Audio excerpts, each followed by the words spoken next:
পাগলও তো আল্লাহকে সেজদা করে।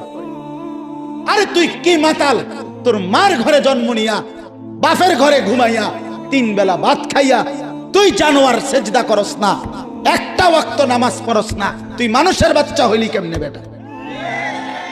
এই বেহায়া বেনামাজি, আজকের সারাদিনে যারা এক ওয়াক্ত নামাজ পড়ো নাই, বের হ বেটা তুই বেটা। বেশরম, বেহায়া, তোর মালিক তোকে জন্ম দেয়, সৃষ্টি করে না?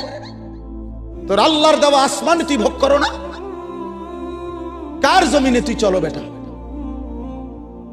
কার রোদ, কার বৃষ্টি, কার আলো, কার বাতাস? ঘটনা কি? আমিনতুম মান ফিস সামা, আল্লাহ বলে আসমানে যিনি আছেন আল্লাহ, তার থেকে নিজেকে নিরাপদ ভাবো না?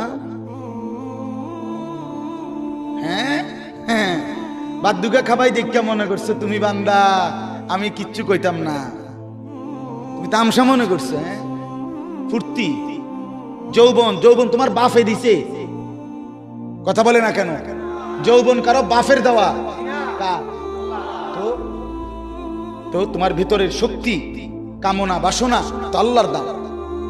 আপনি একটা কথা শুধু বলেন, মনে করেন এখানে 2 জন মহিলা দাঁড়াইছে, কথার কথা একটা উদাহরণ দিচ্ছি, তো একজন হলো আমার মা, আরেকজন হলো আমার স্ত্রী, কিন্তু দুজনেই মহিলা, রক্ত মাংসে, শরীরের গঠনে, শরীরের অঙ্গ প্রত্যঙ্গ 2 নারীরই বরাবর, ঠিক কিনা বলেন?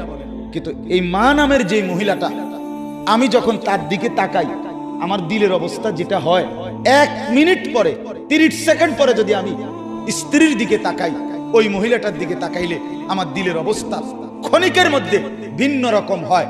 এই 30 সেকেন্ডে আমার দিল বদলে দিল যিনি, তিনি কে? যদি দুটোটা বরাবর লাগতো,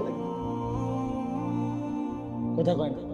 যদি জ্বরের রোগীর মতো হইতো কামরুল ভাই, যে মিঠাটাও তিতা লাগে, তিতাটাও কি লাগে, যদি 2 জনকেই মা মনে হইতো, যদি 2 জনকেই স্ত্রী মনে হইতো, বলো না বাপ? আল্লাহ তাআলা তা বলেন, ভিন্ন ভিন্ন প্রবৃত্তি তো আমি দিয়েছি। মাকে দেখলে একরকম মনে হয়, স্ত্রীকে দেখলে আরেক রকম মনে হয়। এই হালাত, দিলের এই অবস্থাটা পরিবর্তন কে করছে?